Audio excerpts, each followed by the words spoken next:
अधिक भोजन करने वाला कभी प्रसन्न नहीं रह सकता। और बड़ी विचित्र ये जिह्वा है, ऊब गए भगवान।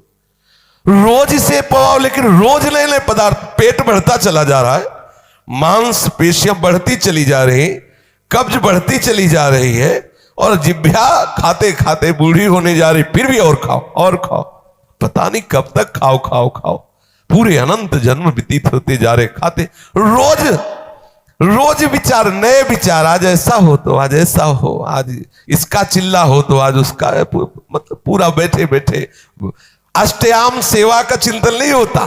होता है कि आज कौन से कौन पदार्थ पाए जाए, ये रसेंद्रिय है। भोजन पर साधक ध्यान दे, नहीं तो आनंद का जो विषय, मन की प्रसन्नता है, वो आप नहीं धारण कर पाएंगे।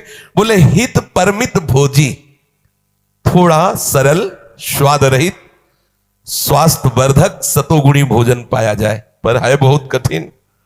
2-3 दिन अगर ऐसा उबला पाए तो चौथे दिन वो समोसे में ही ब्रजवासी के जाएगा। वो देखो अब जो कुछ हो 2-4 ले आओ, और फिर वो अरे सब ऐसे ही चलता है। वो मन पूरा उस समय उपदेश दे करके हमें फंसा लेता है। इसलिए साधक अगर मन को सदैव प्रसन्न रखना चाहता है तो भगवत समर्पित मन होने के लिए भोजन में सुधार करे, अच्छा भोजन पाना त्याग दे। अच्छा का तात्पर्य है स्वाद युक्त, चटपटा, ये सब ऐसे सात्विक भोजन पाओ। पूज्य भाई जी से हनुमान प्रसाद पोद्दार जी महाराज साधकों की नियमावली में बनाए थे कि 1 दाल और 1 सब्जी और रोटी और चावल।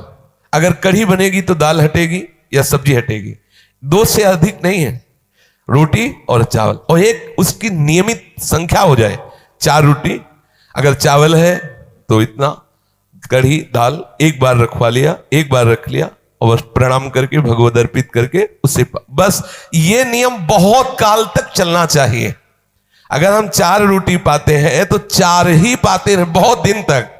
अब यहां तो देखे कि कै बच रहे, बोले 2 गुलाब जामुन 2 लड्डू बच रहे, बोले रुको थोड़ा टहल लेते हैं, फिर टहल के बैठ के फिर उनको दो, तो मन प्रसादा स्थिति को प्राप्त नहीं हो पाएंगे। थोड़ा सावधान रखिए, अपनी जिह्वा को, अपने भोजन पाने के नियम को एक सीमित रखिए। बोले हित परमित भोजी, मना प्रसादा सौमत्यम के लिए हमें चाहिए कि थोड़ा भोजन बहुत बहुत लाभदायक है। थोड़ा भोजन पक्का समझना, बहुत आनंद का अनुभव होता है।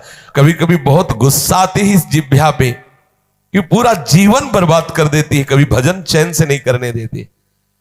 देखो थोड़ा भोजन पाओ, जितने से आपको भोजन का ध्यान न रहे। 2 बातों में भोजन का ध्यान, अधिक पा लिया तो पेट का ध्यान रहता है कि बहुत, अब वो कैसे पचावे, ऐसे ऐसे सब उपाय करता रहता है।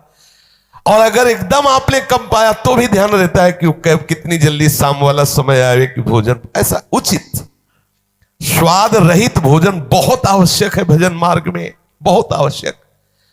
ये अधिक मीठा, चटपटा, खट्टा, ये वो सब कामोत्तेजना पैदा करता है, कब्ज बनाता है, मन को चंचल करता है, कई तरह के भयानक ऐसे दोष जो हमारी साधना में हानिकारक है। पक्का समझ लीजिए, ये अनुभूत बात कहते हैं।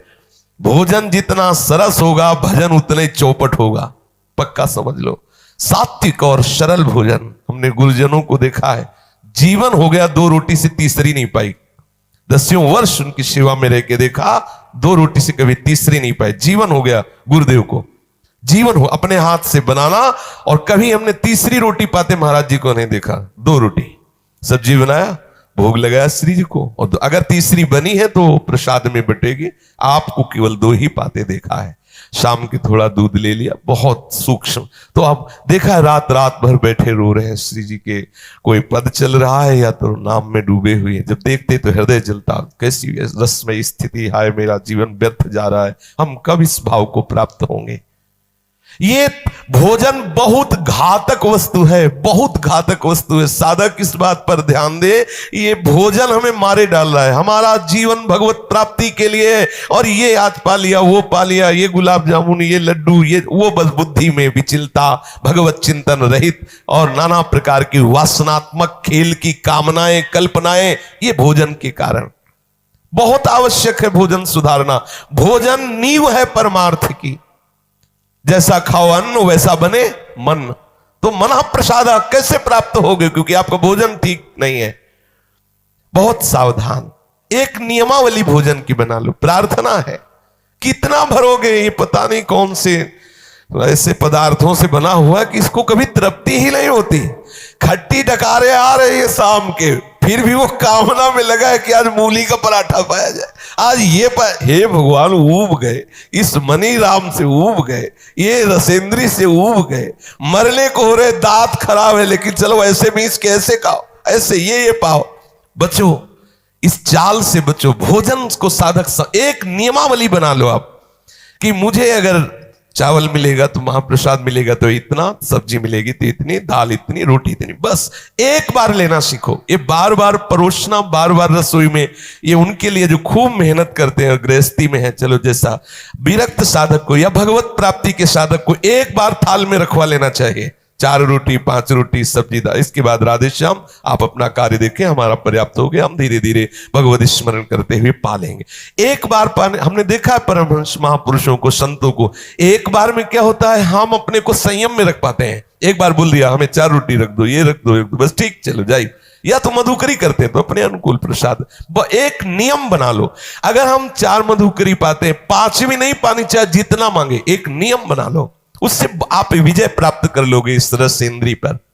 यदि मन को सदैव प्रसन्न रखना है, भगवदाकार रखना है, भगवत चरणारविंद के चिंतन में मगन रखना है, तो हित परमित भोजी, आपका भोजन बहुत ठीक होना चाहिए, नियमित होना चाहिए, परमित होना चाहिए, एक नियमावली के अंतर्गत होना चाहिए। पक्का समझ लो, वो नियमावली कई वर्षों तक बराबर एक जैसी चले। देखो आपकी एक अवस्था आ जाएगी आनंद की, बड़ा आनंद का विषय है। ये भोजन ही हमें परेशान करता है, भोजन ही हमें विषय की तरफ प्रेरित करता है, भोजन ही हमारे हृदय में क्रोधादि वृत्तियों को जागृत करता है, भोजन ही हमारे अंदर नींद आदि बढ़ाता है। बहुत सात्विक और नियमित परमित भोजन हमें मनः प्रसादा स्थिति में निश्चित प्रतिष्ठित कर देगा।